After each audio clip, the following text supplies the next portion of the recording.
right, just so you know, you are live on Facebook. So if you want to say anything to your Facebook friends, you can do so in about 5 seconds. All right. And thank you, Raphael, for being here for us as our moderator. We're so grateful.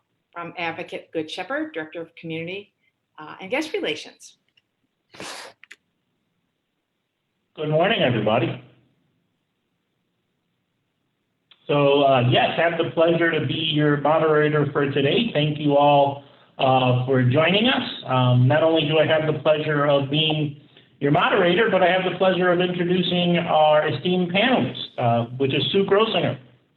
Sue Grossinger has been working with older adults and families for about 30 years in several different capacities, including case management, community program coordination, training, and SHIP and Medicare counseling. She's been part of our lovely Advocate Good Shepherd family for 19 years as the Senior Services Coordinator. Her duties are, are a lot, and she works with older adults and their caregivers with Medicare navigation as a senior health insurance program counselor for the last 15 years. She's also coordinated our Matter of Balance program and fall prevention program as a master trainer since 2012.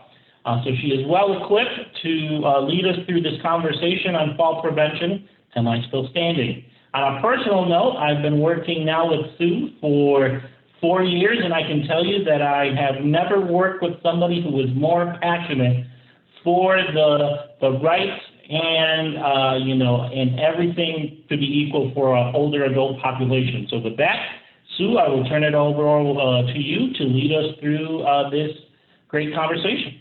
Thank you, Raphael. It's wonderful to be here. Thank you for that nice introduction. I was concerned when he said he'd known me for 4 years, what he was going to say after that, but it went well. So I'm really glad to be here with Elderwerks, and I have talked about this topic before. As Raphael said, I am a Matter of Balance master trainer, and so I really try to help seniors figure out what's the best way to lower their fall risk, because Matter of Balance and fall prevention, that is really my main goal, is what each of us can do to make sure that maybe we don't fall and don't end up in the emergency room. So I'm going to get started in the presentation. Preventing falls involves balance, awareness, life assessment, nutrition control, and exercise. It is called fall prevention. I'm still standing. Again, I am the Senior Services Coordinator here at Advocate Good Shepherd Hospital. So normally when I do this presentation in person, I ask, how many people have fallen here? And a lot of people raise their hands, and I'm raising my hand, including myself. So it is fairly common. I see a few raised hands there. Thank you, Micheline. And how many people can say they might be a little afraid that they might fall again? And again, I'll raise my hand with that. And if any of you are out there raising your hand, it definitely, Denise, I see that you have raised your hand. It definitely is a concern that all of us have. And we are afraid of it. So, I'm seeing here we have a little survey in progress. There are some that have never fallen. There are a few that have fallen and are worried about falling. That's great, thank you. So it looks like here, wow, I'll give it about a few more seconds that we can see. We got 41% have fallen, 47% have never fallen, and 12% are worried. Well, just, you know what? Here's the thing. My main goal is for everybody, whether you have fallen or you have not fallen, is to be aware of falling. Because even if you have never fallen, does not mean it can't happen. So I want to prevent that from happening to you, even if you have not fallen.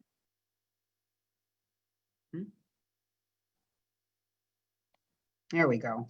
So then I always ask people, how many people might have changed their lifestyle because of a previous fall, or someone you know has changed their lifestyle, or because they're concerned. I don't like to use the word afraid. I like to use the word concerned that they may fall or may fall again. So changing your lifestyle may mean, you know what, I used to ride my bike, 5 miles, 1 mile. I used to go for a bike ride with my husband or something like that, and I don't do it anymore. That is a change of lifestyle.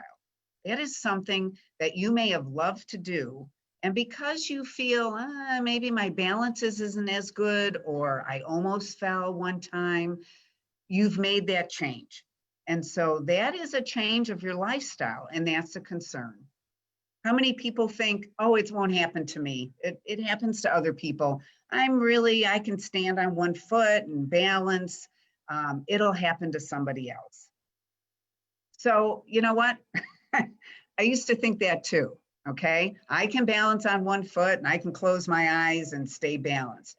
But I have also fallen down stairs 5 times, okay? Why have I fallen downstairs? I work out 3 days a week, 3 to 4 days a week. Again, I have good balance, but why have I fallen? And here I am being chased. I have 2 Akitas there chase me. Why have I fallen? And that is something that I had to take a look at, because even though I fell maybe a couple times when I was younger and I was carrying a laundry basket, I wasn't paying attention. And actually, since, knock on wood, I became a master trainer, I did take the time and I evaluated for myself, what are my fall risks? Why am I falling down the stairs? Okay. So even though I do exercise, which is very important, there are some things that I do that put me at risk. Number one, I will tell you that I have fallen when I've approached my stairs and I've gone down, I have missed the bottom 2 stairs. Why? So I really evaluated that. Number one, I get up very early in the morning. Guess what? I don't turn my light on in my stairway. Well, I used to not turn my light on. Number 2, I have 2 big dogs and they are all around me and there's toys on my stairs. And they're like so excited that I am up and awake at 5 o'clock in the morning, because that means a walk and that they get fed. So I'm paying attention to them. Number 3, when I am getting up to go downstairs, am I thinking about walking down those stairs? No, I'm thinking about, what am I going to do? What do I have to do today at the office? I usually get to the office around 7 or 7:30. And so I am not paying attention. So between not turning my light on, not paying attention to the stairs, looking what I'm doing, and also being concerned about what is going on maybe at a later time, I kind of consider myself having 4 fall risks. Those are my 4 fall risks that every single day when I approach my stairs, I think about. I now turn on my light. I do not use my cell phone and flash it. That's cheating. I turn the light on. I make sure when I go to bed, there are no toys on the stairs. I let the dogs go down the stairs first. And I literally pay attention to every stair as I'm walking down. And because I do those things, I have not fallen. I kind of used to call it where the sun and the moon and the stars are all in place. Well, I fell. Well, if I pull one of those out of that equation, I may not fall next time. So that is what we're going to talk about. First, what I want to show you are fall statistics. 30 to 35% of people over the age of 65 fall each year. If you have fallen, you are 2 to 3 times more likely to fall again. And 1 in 5 cause a serious injury. Leading cause of death from injuries among people 65 and older. Now, these are a little bit older statistics. I'm sure it might even be higher. Leading cause of death related to a trauma or injury is falling. It doesn't mean that you die from the fall at the time. It means that it sets off a series of events, that the precipitating event was that fall. Leading cause of non-fatal injuries among people 65 and older, falling. So for example, I remember I heard a story from an emergency, one of our emergency room physicians, that there was a gentleman, 85 years old, very independent, cleaned his own gutters, which makes me shudder. Don't get on a ladder, please. There was a thunderstorm coming one spring, and he thought, oh, I haven't cleaned my gutters yet. He literally got on that ladder and went up as that thunderstorm was approaching to clean his gutters. He fell off, and he ended up in the hospital, and he ended up in a nursing facility, and he didn't go back home. It is something, that one event, that can change someone's whole life. And that's why this is so important for us to start looking into, what can I do to prevent my fall? What I do is not what I have to do, may not be what you have to do. Leading place of falls for hospital admission, guess what? Your home. And this is another reason why I wanted to do this presentation. Where have we been the last 4 months since the middle of March because of COVID? We have been at home. And if the leading place of falls occurs at home, that jacks up our risk, okay? So it's very, very important, because we are home so much now, to really start looking at all the things we can do to lower our fall risk. Places of falls that result in fatalities, 60% are home. Very, very important to be aware of this right now. Discharge status. The majority of people, if they come in for a trauma, only a third went home after being discharged. It can have a major impact in changing our life and our quality of life, that one event. Types of injuries. Here at Good Shepherd, the #1 cause of traumatic injuries at our hospital, and probably many hospitals across the country, are falls. Many. And our trauma injury age statistic, I found this very, very interesting. People over the age of 55 account for more than a half of the injuries that come to our hospital related to falls. And that's 55, not 85, 55. Traumatic death mechanism of injury. Of the traumatic related deaths that occur at our hospital, 80% are related to falls. So how important is it for us to figure out what the cause of that fall is and how can we prevent them? When you come into our emergency room, if you have fallen, can we give you a pill? Oh, here, take this pill, go, you'll never fall again, no problem. Great seeing you. We won't see you again related to falls. No, we can't. This is hard work. This is something that we have to be conscious of, and we really have to think about, how do we improve and lower that fall risk? So what are the causes and what can we do to prevent them? So risk factors. There usually are 2 or more risk factors that interact to cause that fall. Poor balance, low vision, okay? So when I talked about, for me, I had several. Mine was not paying attention and not planning ahead, and possibly having clutter. But my biggest was not paying attention. The home or the environmental risk plays a major role in 50% of all falls, even if you're exercising. But it's a combination of making changes in our life that can really lower that risk. So modifiable risk factors, there are biological ones: leg weakness, mobility, problems with balance and poor vision.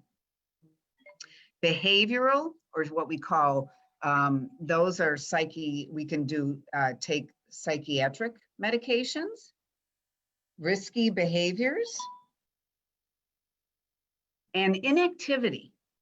Inactivity is a very, very damaging behavior. There are some doctors that really feel that inactivity is worse for seniors than smoking, almost.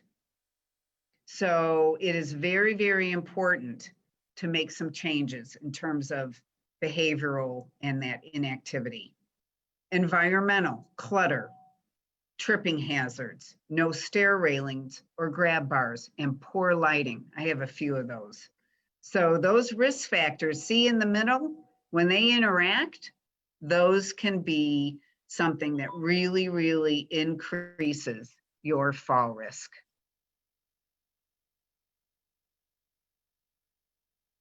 Go on. So fear of falling, we talked about that. The fear of falling can cause people to restrict their activities. And I don't think it necessarily means that you are frightened. It means that maybe you have some concerns. They often restrict their activities because they think that it will reduce their risk of falls. Restriction in your activity actually leads to falls. Falls and fear of falling is controllable. Changing your environment to reduce your fall risk has a major impact. So with the program called Matter of Balance, there's a hypothesis that they used that many people think if they restrict their activity, if they lower their activity, that will, and they, that way they won't be afraid, that will lower their fall risk. In actuality, it's the reverse. So Matter of Balance, what we do is we say, let's increase our activity. And I'm not telling you you have to go run a marathon, but let's increase your activity and let's lower that concern about falling. Those two processes are what lowers your fall risk. Because if you feel that you can do something about it and you are in control, and then you increase that activity level, you can lower your fall risk. So majority of falls occur doing routine activities. Mine was going down the stairs, answering the phone, walking to the bathroom at night, getting the mail, tripping over clutter or pets. I have 2 big dogs, and at night they are in my bedroom near the bed. I have to be very conscious of where they are when I get up. And then inactivity. I had one of our dietitians here at the hospital give me a really great equation. One of the issues I think that goes on as we get older is sometimes seniors eat less protein. So actually, protein and eating enough protein feeds our muscles. If we feed our muscles, that increases our strength. And if we increase our strength, we improve our balance. So protein equals muscle equals strength equals balance. Again, inactivity results in loss of muscle strength, loss of balance, compromises social interaction, increases your risk for isolation, can lead to depression, and can also lead to anxiety. So fear of falling or concern about falls or that there's changes going on can actually contribute to falling. Many people go, well, why is my balance bad? Well, are you weak? Yes, I have weak legs. I just don't do what I used to. Well, that process of doing less and then feeling weaker and then maybe impacting our balance is what increases your risk. So all along our life cycle and our period of life, we should be improving or doing activity. And it's different for everybody, okay? Even at 85, you can choose some different types of exercises or movement that can improve your strength. Very big, very big. Fear of falling can actually contribute to falling. Other risk factors as we age: poor vision, medications, poor nutrition. Like I said, people need to eat protein, gait and balance disturbances, osteoarthritis, and osteoporosis. So we're going to talk about each of those individually a little bit. Vision. As we age, our quality of vision can change. The most common changes are due actually to the reduction in your pupil size, and that contributes to the loss of focusing capability.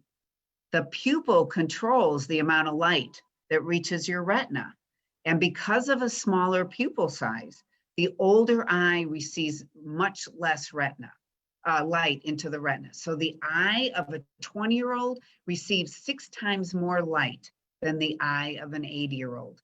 In dark conditions, a 20-year-old, a 20-year-old receives about 16 times more light in their eye in dark conditions. So a senior feels like they're wearing sunglasses in the dark. It's important to get annual eye exams to rule out any eye diseases, and using bright light during the day and night lights at night. Night lights, I still have a night light in one of my bathrooms that I've always had there even when my children were young. Be careful with new medications.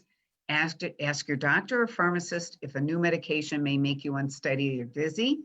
Seek medical attention if you're taking blood thinners. Minor falls or injuries can be serious. Even if you had a slight fall, it's very important. If you're taking a blood thinner, you need to call your doctor. Eat healthy. It's important to eat a healthy, well-balanced diet in order to maintain strength. Drink plenty of water. Many seniors get dehydrated, and it's important to stay well hydrated and to flush your system. Keep yourself, I know a lot of people don't like water. I don't, but I force myself to drink it. Gait and balance disorders. So yes, some people do have those disorders. They are common in adults and can be a major cause of falls. Most changes in that gait are related to underlying medical conditions and should not be considered inevitable and a consequence of aging. Tell your doctor about any fall you have or difficulty with your gait. It's sometimes be treatable, and that can improve your gait and balance. Osteoarthritis. Oh, there's about 27 million Americans that have or more osteoarthritis from the wear and tear of life. It breaks down that cartilage in the joint, and then your bones begin to rub against one another. This causes stiffness and pain, and when we get stiffness and pain, we may do less. So medication, pain, and anti-inflammatory. Some people need a joint replacement, but actually physical activity can be beneficial to increase strength and flexibility and weight loss. I know people hate to hear that, but weight on your joints is really difficult and can have a major impact on restricting your ability to have balance and to go through your life easily. Osteoporosis is a most common metabolic bone disease in the US. It's characterized again by low bone mass. It increases that bone fragility. It's most frequent in elderly white women, and it's considered a silent thief. So it goes on and we may not even be aware of it. So as you get older, you might be eligible for a DEXA scan to evaluate your bone density. Very important.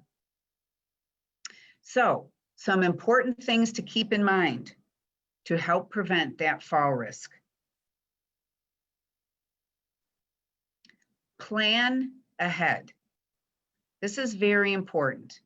Many times people may take a tumble because they're rushing.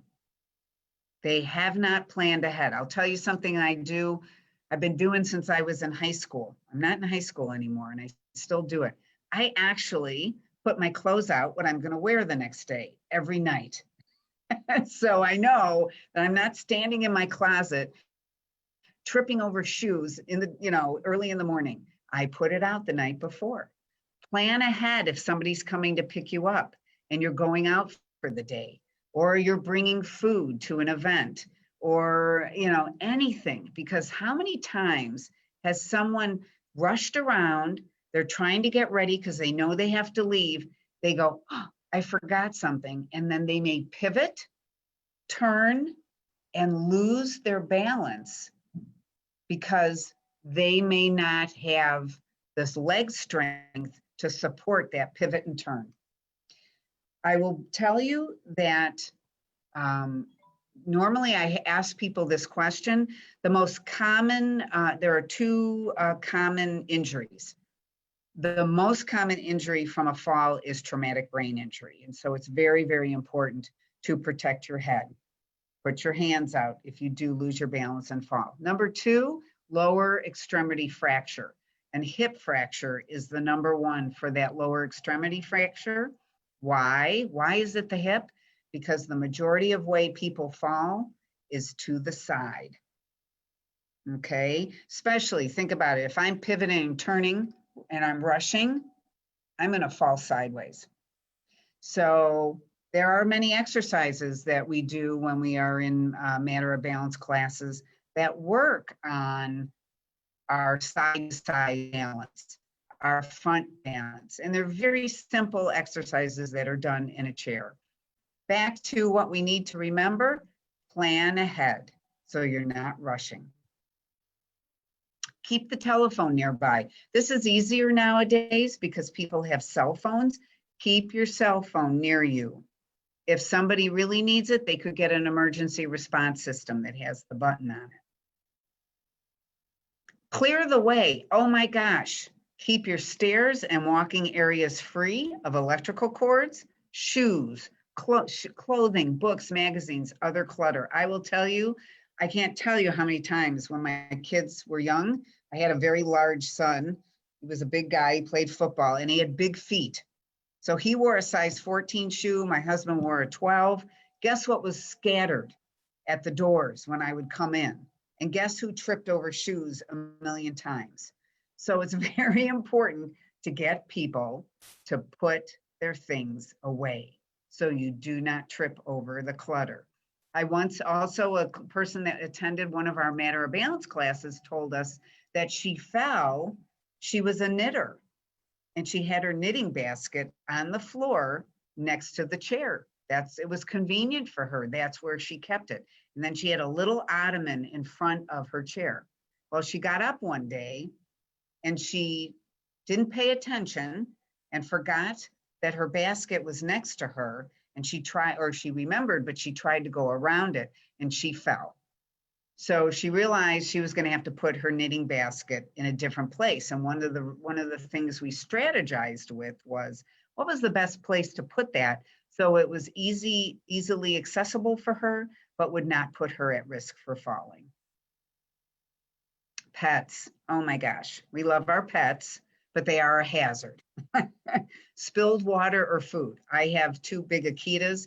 They dribble when they drink and they dribble as they walk away. So I have water all over the floor. Wipe it up.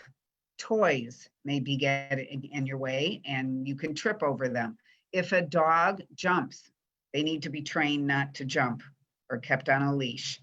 Or they're difficult to see, especially at night. They get underfoot. So pets can be a fall hazard for us.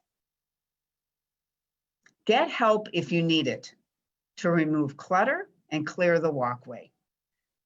It is time. It doesn't mean that you are not independent or that you're, not capable.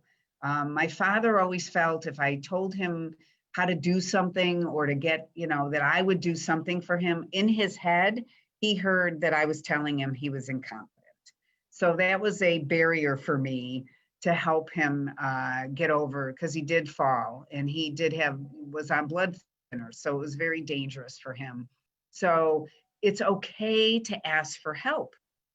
Please, it is okay for all of us, whether we're young or we're middle-aged or we're old. We are not independent. We are interdependent. We rely on each other. So it is okay to ask for help.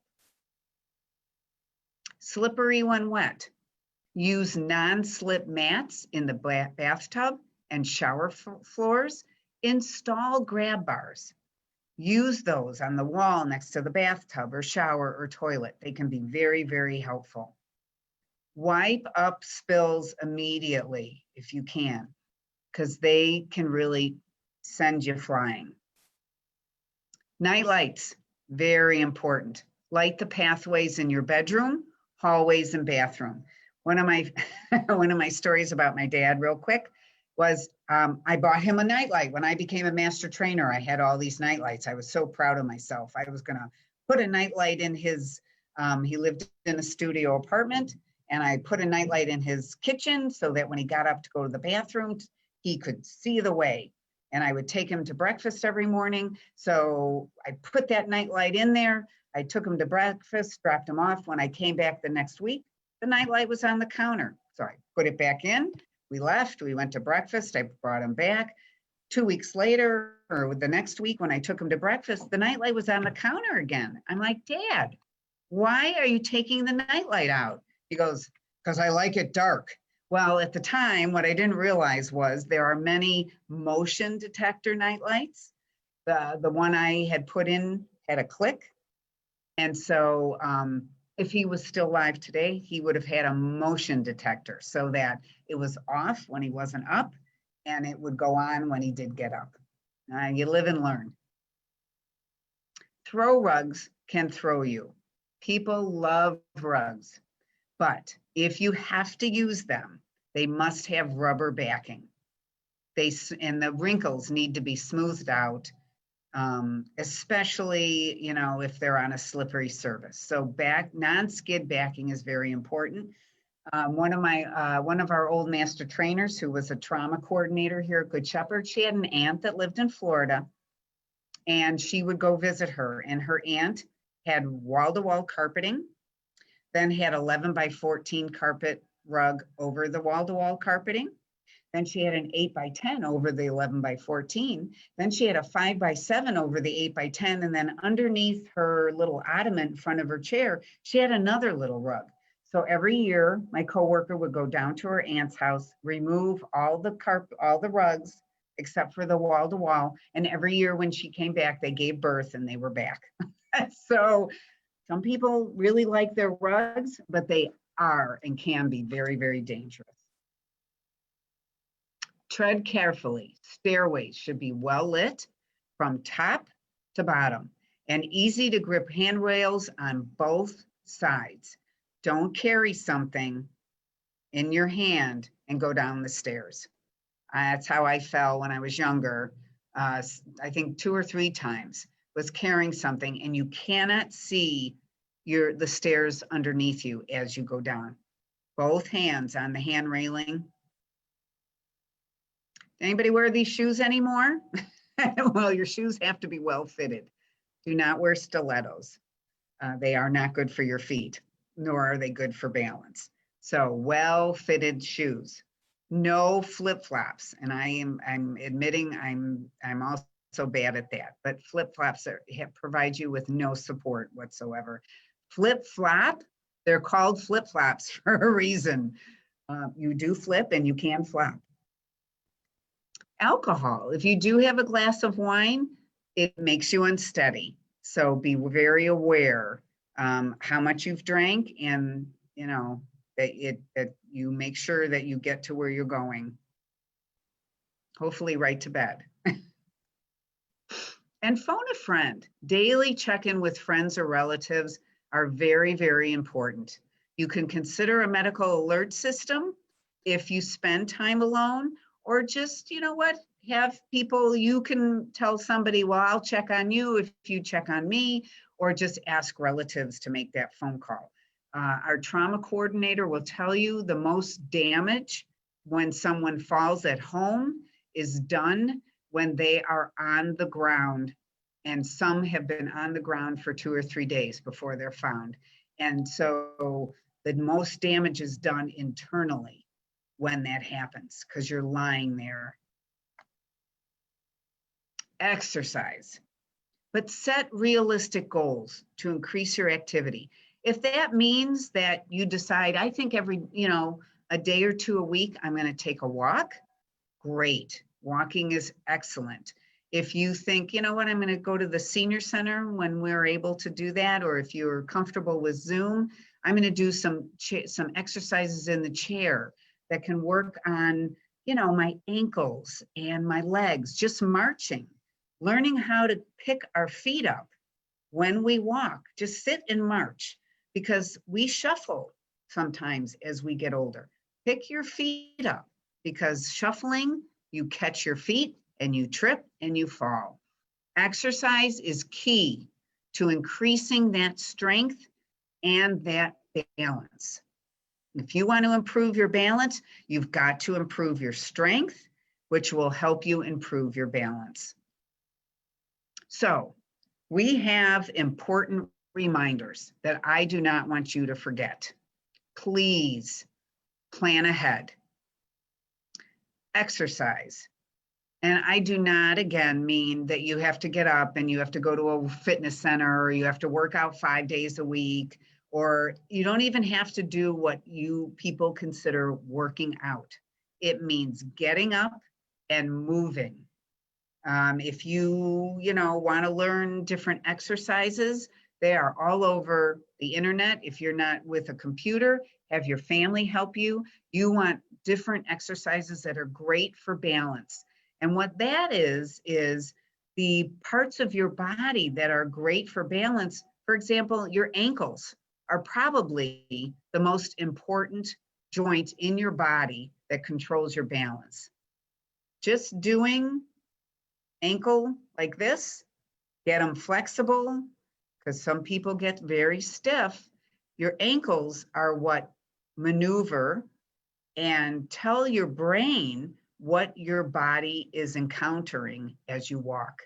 So it's very important to have that flexibility so that your ankle can make and your feet can make those adjustments, so you don't lose your balance. My dad had neuropathy and he could not feel his ankles or his feet, and that was what sometimes led to his falling.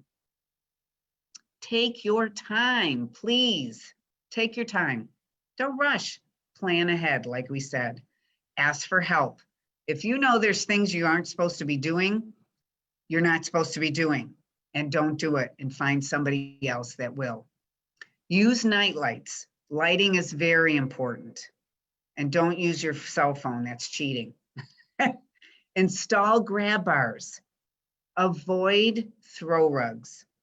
Wear sturdy and supportive shoes. And again, set those realistic goals to increase your activity. What I'm meaning is, don't just sit around all the time. Get up and move. It's very, very important. This is something that I thought was important to look at, because it makes you realize, maybe I am a little bit at risk. It's a fall risk assessment.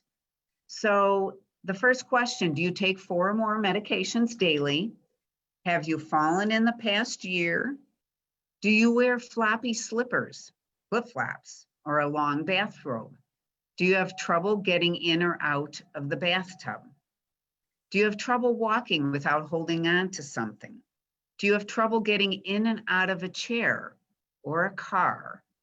Do you have trouble with your balance? Do you have throw rugs? Do you have stairs inside or outside without railings? Do you have clutter in your walking space? Do you have trouble seeing pathways or pets? And are you concerned about falling? So what it says here, if you've checked any of these boxes, you need to review fall prevention checklist with your physician or a friend or yourself to identify and correct any problems that may lead to a fall.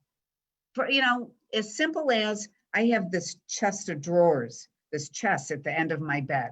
Guess what? I've tripped over that and almost fallen. I had to move that. That chest at the end of my bed was a fall risk for me. So I had to change it. So just a brief, Matter of Balance is a federal program. Unfortunately, right now, because of COVID nationally, because it's an in-person class, it is on hold. We do it here at the hospital and so for some of our community partners, and it's 8 sessions. It is on hold right now. I'm hoping that in 2021, we're going to start it back up again, but they are also doing research and trying to create a virtual program. So we'll know more in January if we are going to be able to do that virtually. This is my phone number. If in the future you want to call and ask me about our Matter of Balance class, there are a few other organizations in the community that may do it at a senior center, but we do it here at the hospital and then again for other organizations. So were there any questions, Raphael? Yes. First of all, thank you, Sue, for the very informative presentation. I think it's really good for all of us to understand that while we're in a different environment right now as we deal with a pandemic, that at the same time we need to pay attention still to those things that are risk on an everyday basis, and we can't forget about those simple things that you reminded us of. I took one away because I actually tripped over my dog this morning. So yes, I'm going to make a better effort to make sure that I am paying attention when I'm getting out of bed to see where my dog Hank is at. So thank you for reminding us of that. For the participants, yes, we're going to start answering some questions. If you want to go ahead and either use the chat or the Q&A to type in your questions, we will try to get as many questions as possible. So I'll go ahead and get us started. The first question that I saw was, what balance exercises do you recommend for side-by-side or front balance, that is? Exercises for side-by-side? For balance. So for balance, what are some balance exercises that you would recommend? Okay, so for balance, there are a few that are very easy to do. One, if you want to sit, you can do them, or stand. Anything that's going to get you moving. But we tell people to march. It's very important to retrain your body to pick your feet up, because we do tend to shuffle and slow down as we get older. So march. Side by side would be, I'm going to use these as my feet. So I'd take my right foot and go out and feet together, left foot together, so that you're going, oh yeah, I remember moving side to side. Because as we get older, we may go, okay, I'm focused on moving forward, but just standing at a chair, side by side. Again, I talked about your ankles, flexing your ankles, and I do those on airplanes because those are important for blood flow and to prevent blood clots. So flexing your ankles, doing circles with your ankles, you want to get them flexible, okay?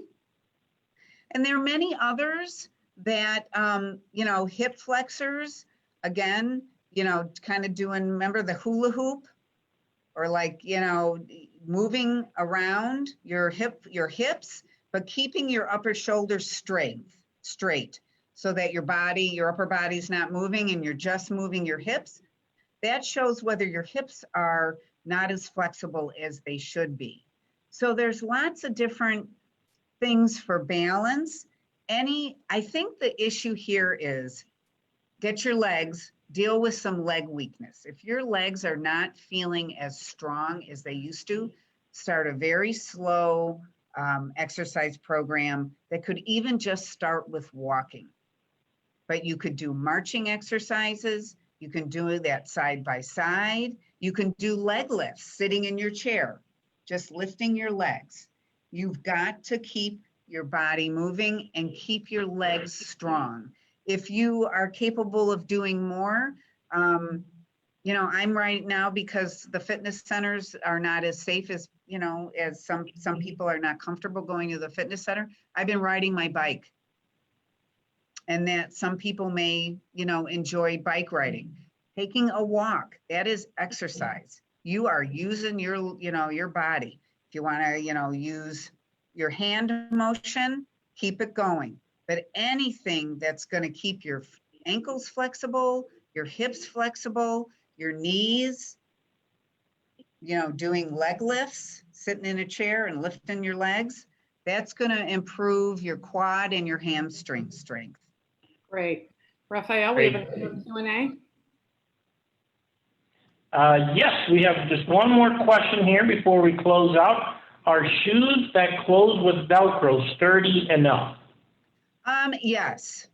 You know, I'm not a podiatrist.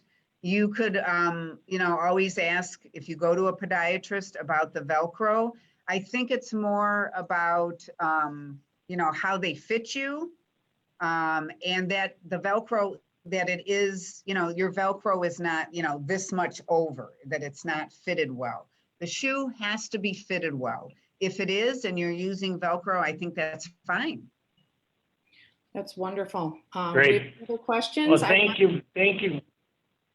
Oh, I was just going to say thank you very much, everybody, for joining us. Thank you, Sue, for the great presentation. You know, as the Director for Community and Guest Relations here at Good Shepherd, we're very happy to be a sponsor and to be a part of this great event. We know that it's a little bit different this year, but again, I think it reinforces that we need to continue thinking about our dogs, for example, as a tripping hazard. So thank you for joining us. Thank you. And also, everyone. I just wanted to mention to everybody that Sue Grossinger, for Medicare navigation as a senior health insurance program, SHIP counselor.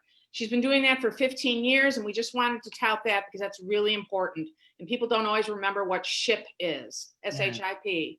So thank you for all of that. And we'll be coming on with our next speaker shortly for Unlocking the Secrets to Successful Aging by Chris Mahoney. So we will see you all shortly. Thank you so much. Thank you, Barb. Thank you, Raphael.